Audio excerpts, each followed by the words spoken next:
Anzala kaka. Tala bapesa nini? Moyen ezate. Mapa ezomona na te. Mapa ekondi biloko emati mondele ata suka ya mbula kosepelisa ba travailler na biso ba acheter na ya mapa ezate lokolo mondele ya liboso betozo ata ba soso ba loso rien. Bino boza bien boyebika bozolia na bino bien mais biso kasi ba peuple. D'abord le peuple. Papa lobaki d'abord le peuple. D'abord le peuple tozo kufa na nzala. Madame la ministre Akasia Bandumbola. Madame la ministre, n'a bien combien de fois?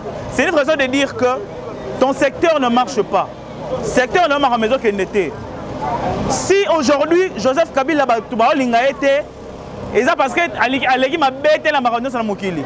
Mais parce que autour de lui, bien été. C'est le moment pour nous de dire la vérité, de dire les choses claires.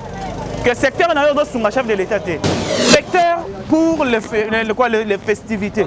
Est-ce que les Congolais vivent après la fête? Chaque jour vient Congolais à Calvaire. Chaque jour vient Congolais à passe. Mais vous êtes là, qu'est-ce que vous faites? Mais c'est quoi les souvenirs dans la post-apotique à la fin de l'année 2020, pendant 2 ans? Qu'avez-vous fait? 2 ans. Qu'est-ce que vous avez fait pendant 2 ans? Rien du tout. Surtout dans votre secteur, Madame la Ministre. Rien du tout. Ça, c'est une honte. Que Congolais, Nenganza Congolais, aller à l'IPA, il y a 200 francs, il y a taille oyo.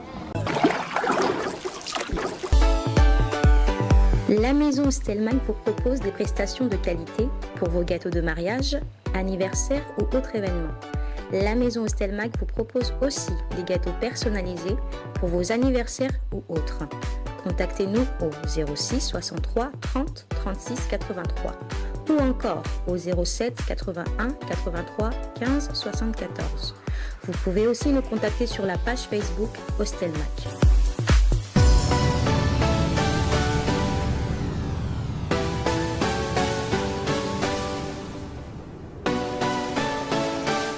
Désolé, bien.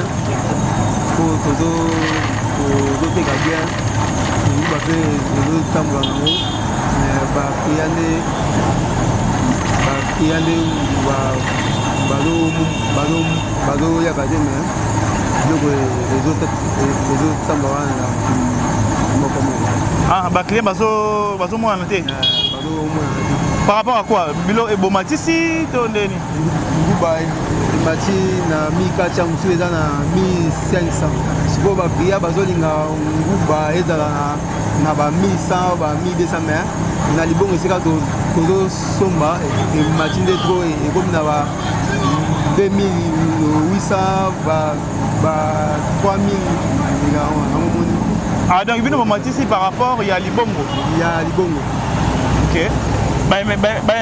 Ministre il y a économie Akasia atini ba inspecteur pour vérifier ce que biloko emati to emati te mais bino bomati bobanga mibe côté siko biso to banga ndeni biso siko to lali ndenge ba matisi nde côté kuna na libongo OK yango biso to epe toke to sombi yango pe to epe ko teka Anzala kaka tala bapesa moyen ezate mapa ezomona na te mapa ekondi biloko emati mondele ata suka ya mbula kosepelisa ba travailler na biso ba acheter na ya mapa ezate lokolo mondele ya liboso betozo ata ba soso ba loso rien mais mapa lisusu pozwa mapa tandeke tozo tula na biloko okozwa mapa boy mapa elali pona ni mapa ezobima retard yango tozo yeba te siko 24 si 24 machine yango esalaka ya nini pe mapa ekondi bato bazolinga lisusu te ya 2 ekomi lokola ya 50 francs ya 3 ekomi ya 100 francs tozokende wapi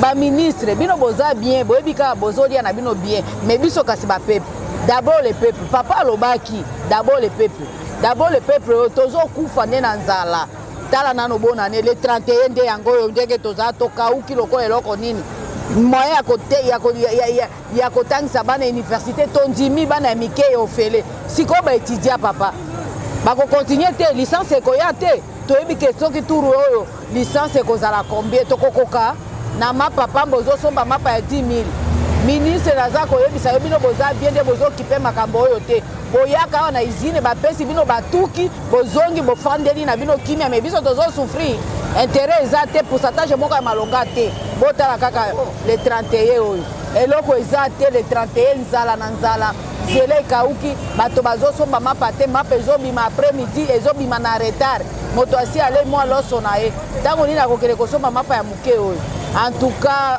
talela nano biso aye d'abord le peuple edibumu papa Fati oza wapi papa biso bamama nde tomemaki yo na libumu 9 mois mama nyonso abotaka mwana ne mpo asepela kosepela na biso ifo tolia malamu université ekita licence ekita mpo totangisa toyebi osungi nano ya bana ya se siko kasi ya bamikolo mayele ezofanda na ndako makoki eza te naza moteki mapa nakotangisa mwana université licence ndenge nini papa Fati na ngai bandeko balandi tozokoba se kokoba na kati ya investigation na biso mpona oyeba est-ce que babiloko ezali toujours ndenge ezalaki est-ce que bamontant ekiti to emati koteka eza ndenge nini tomoni papa bonjour bonjour tomoni toteka bangombe et tout par rapport ya conjoncture actuelle biloko emati ekiti koteka eza ndenge nini biloko eza komata parce que to ya dollar koteka komata omwa moto asombi eloko na ye atomboka likolo mpe koluka tekaka na to wana dans la minute changement eza te changement eza na mpe mais ministre ya économie atindi bainspecteur mpona kokokisa sur terrain mpona kovérifier stabilité ya biloko donc ya baprix ya biloko mpona ye alobi baraison eza te oyo bino ekosala bino bomatisa babiloko puisque dollar eza stable mpona ye yo moni yango ndeni wana mpenza eza nango bien te tomoni mpenza ata changement moko te ata changement oyo eza te donc yo omatisi kilo ya ngombe par rapport ya nini te ngai na matisi te daye biso toteka ku 17 000 mais eza kote mosusu bateka 10 dollars na valeur ya 20 000 omoni ke mboka eza nango kaka nde moko ya bongoka donc changement mpenza eza te donc toteka eloko na ndenge na sens ke to nde ya dollar ezomata biloko mpe yango wana ezomata donc maintenant biloko etekama te mbongo ya mpasi baya bakemba biloko wali okoloba te azali concerne par exemple bamontant parce que par rapport ya lecture na yo bamontant eza komata to ekiti tanti monta dollar toyeba dollar ekena ba 16 ba 17 ba 18 ba 15 mais le dollar komi 20 taziko 20 kokeso biloko pas biloko ya 30 komi 60 000 60 000 na tozwango wa biso tosalaka te lukambo bakop bani sikoyo bamonga tozwango wa babilamo apone balifani tobali batangaka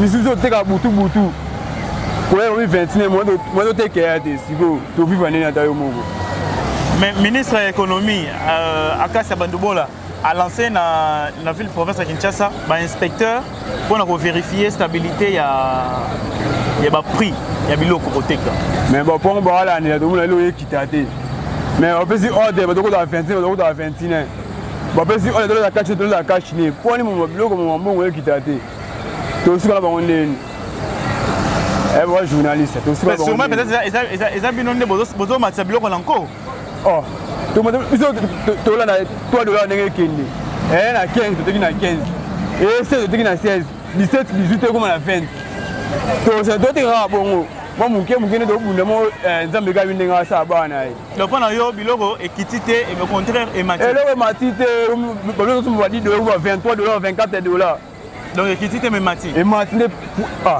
mais tolobela te pourtant emati nde ekomala lisusu. Ok, d'accord, mesdames et messieurs. On continue. Bandeko balandi, to continue car na kati ya investigation na biso to toucher quand même ba couche sociale l'union so. To moni papa bonjour. Bonjour. Meilleurs vœux. Ouais, en fait par rapport il y a ba montant et ba prix bloc nous zoteka, hein. Mati fort. Est-ce que bloc ezaro mata, ezaro kita? Mata makasi. Donc, on a somme à 40 000, nous avons mis 46 000. La bleu est matin. Nous avons somme à 40 000. On a somme à carton. Nous avons mis 46 000. Donc, on a 40 000 et comme on a 46 000. Ce qu'on a terrain, parce que côté Kazan, on a somme normal, quand on a zalarato et kiti. C'est de mati. Bon, mati, si, mais les clients, ils sont là. Quand on a monté, il y a un matabongo. Mais l'inspecteur, il y a le ministère de l'économie, parce que les cas pour vérifier la stabilité, il y a Biloko. Selon le ministre de l'économie, il y a des raisons exactes pour pousser Biloko et Mata pour que le dollar est stable. Il y a un avion en biso souci na biso bakitisa nde biloko ekita tovivre nde tozalaki bien wana souci na biloko ekita. Bonjour maman. Bonjour papa. En tout cas, merveilleux. Merci papa. Tomoni ya biloko tonde na mesa. Et ba prix, ba montant par rapport à ndenge bozo teka ndenge bozo somba. Biloko changer, biloko quoi monter kiti to eza ya komata. Ekiti makasi.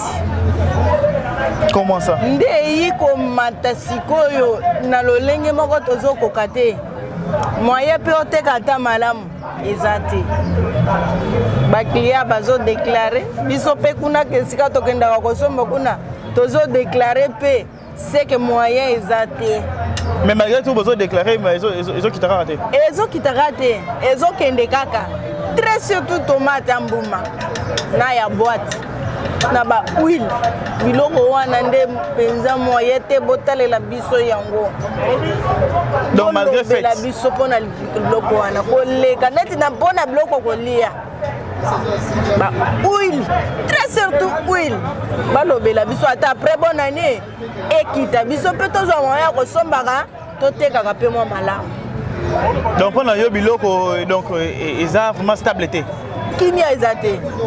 Puisque le ministre il y a économie atindi sur terrain différents inspecteurs pour nous vérifier stabilité, il y a prix, il y a relia, en général. Pour la bango, ministère la bango le but que moniter pour quelles raisons bino baté qui bromatisa biloko pas baté dollar est stable. Yo moni à propos na ndenge. Papa, omoni pona bilamba ya kolata. Eza ata ematie matanango po nga nazoluka nano eloko kolia liboso. Bilamba matama pona biloko kolia batelela biso yango. Dollar wana mukolo bakokitisa dollar wana. Biloko kolia pe mkokita. Ata bilamba nazoloba wana. Biloko kolia kokita na biloko nyoso wana ekokita. Susi na biso. Papa batelela biso likambo dollar. Dollar ezana kimia te. Posoki dollar ezana kimia te. Moyen biloko ekita ezate. Batelela biso bano bakateke ezana kimia stabilité wapi ezali nango. Ezate. Batelela biso nde biloko ekita nde kozana biso. Tozela kata ndenge ozoteka na balabala boye. Mozofuta mo ndako na yoni na ndenge moko ya kimia. Soko kati mo mbongo ya kofuta ndako okoyi. Soko futika ndako okoyi pona nini? Ozosomba cher, bénéfice nyonso ezokele na mbongo oyo ozosombela. Donc tozana na kimia te batalela biso batika ko bazala distraite na likambo wana. Batelela biso. Bandeko balandi batatu bamamu bandeko bapenzi bampanya luzolo. Depuis que vous avez belé Rolanda Bisso na pourquoi aller l'eau. Tout dépend de l'euro Boland de la Bisso, chers internautes. Donc ici sur terrain, on a vérifié hein Bisso Moko, total ministre il y a économie, il y a Kassa Bandubola. Atindi au moins 20 inspecteurs dans la ville province de Kinshasa pour en vérifier à ce qui concerne la stabilité et prix de 28 au 31. Mais ce qui m'étonne personnellement c'est que Congolais vivent à Karabana le 28 et le 31. Et ça, en janvier, 6 mois de décembre, durant 365 jours. Donc, la ministre a mis mon le but non pour dépêcher l'inspecteur sur terrain pour vérifier mon prix. Il faut que la raka fait pour que ceux qui va prendre stable toté. Pour la banque biloko ko matate parce que le dollar est stable. Or sur terrain c'est une autre réalité. Bon, vous allez peut-être déçu, moi, dans simbi quelque chose qui ressemble à un pain. Hein? Ça ressemble à un pain. Hein? Surtout ça ressemble à un pain. Oh, tu bien en journée, lipa. Tu bien en journée, pourquoi? Parce qu'à l'époque, les alaki, si on lit lipa, moi, quand journée venait quand on a mis tondi, il y a danger. Mais aujourd'hui, Lipa Oyo est comme à 200 francs. Si vous regardez très bien la taille, Oyo est à 200 francs. Lipa Oyo. C'est honteux pour un pays comme le nôtre. Oyo bonasimbi koto yo eza 300 francs. Or soko vérifier taille oyo ezalaki faut bakisa moi ndamu pour ça la 200 francs à l'époque to banoko teka na oyo 200 francs oyo. Donc yé ayo remplacer oyo. Yé basali yé pour na rencontrer moninga babakisi 100 francs. Un pays comme le nôtre, pouvons-nous vraiment manger un pain comme ça? Et puis la ministre peut se dire qu'il y a la stabilité, que biloko ko matate parce que le dollar est stable. Le dollar est stable, ok, il est stable maintenant combien? 10 dollars, tala moupiko ba 500. Tala moupiko ba 1000 pour un 10 dollars. Donc cela veut dire quoi? Que les choses ne vont pas bien. Madame la ministre, Akasia Bandumbola, Madame la ministre, n'a bien combien de fois? C'est une raison de dire que ton secteur ne marche pas. Secteur ne marche pas, mais qu'il n'était. Si aujourd'hui, Joseph Kabila a été, et ça parce qu'il a bêté la marogne sur la Mokili. Mais parce que autour de lui, il a bien été. C'est le moment pour nous de dire la vérité, de dire les choses claires. Que le secteur n'a pas de chef de l'État. Comment veux-tu que nous avons comme République démocratique du Congo, population na yo, ouais, ça en sorte que président de la République, comme président de la République pour que yo fan na bon oyo zali, otika bango balia kali pa modèle oyo. Bando pakistanais le lobo, ba komo sala makamuna ndenge na bango. Au niveau ya relais congolais li pa modèle oyo. Na mboka nini ngo basala jali pa modèle oyo. Ota la li bezo ta sentiment romelatité. Oh li pa pamba. Parce que côté na kati ya tia congolais, c'est un grand problème. Ba maya lo bezo obetama. Batia rouge non parce que c'est un secteur géré et c'est très important pour la visibilité. Il y a vision à chef de l'État. Mais à notre grande surprise, une surprise qui est vraiment désagréable, toujours remarqué que les Congolais continuent à venir comment. Mais bien nous dans bureau climatisé, nous vivre mitouka bien fumé, priorité pressé les cas. La population est en train d'en pâtir ici. La population est comment? Vous ne raisonnez même pas. Des inspecteurs pour les festivités. Est-ce que les Congolais vivra après la fête? Chaque jour via Congolais à Calvaire. Chaque jour via Congolais à passe. Mais vous êtes là, qu'est-ce que vous faites? Rien du tout. C'est un secteur qui ne bouge pas. Un secteur qui ne fait rien. Vie sociale à Congolaise au monde en a été. Or, normalement, dans le secteur, il faut sentir quelque chose. Vision chef de l'État. Vision chef de l'État. Si aujourd'hui, Mouzé Kabila, les pères en côté qui n'a pas de à côté de la bien été soyez bien haut. Azaki rebelle, à côté Zamba. Mais ceux qui vont accepter qui est pourquoi? C'est parce qu'il n'y a pas de changement. Ceux qui vont accepter qui est pourquoi? Parce que la cantine publique est là qui.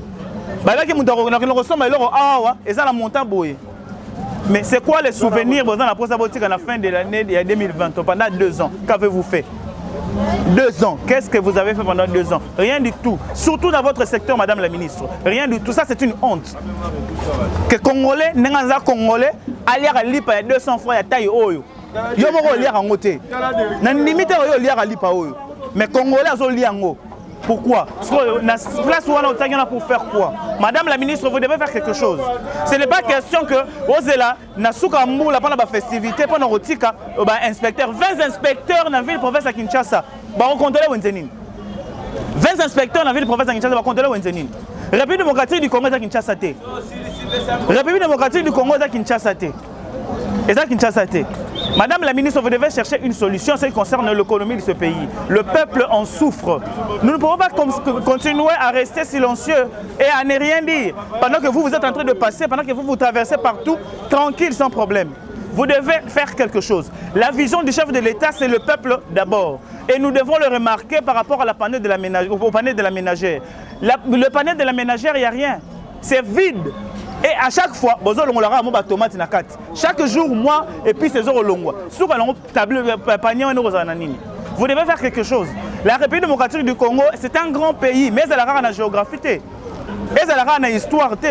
Mais elle a la paix par rapport à ce que les gens sont en train de vivre. Nous sommes en train de déplorer la situation actuelle de l'économie de la République démocratique du Congo. Vous devez bouger, vous devez faire quelque chose. C'est un secteur qui ne bouge pas. Ce secteur-là est en train de nuire la population. L'IPA est à l'arabo, il y a un peu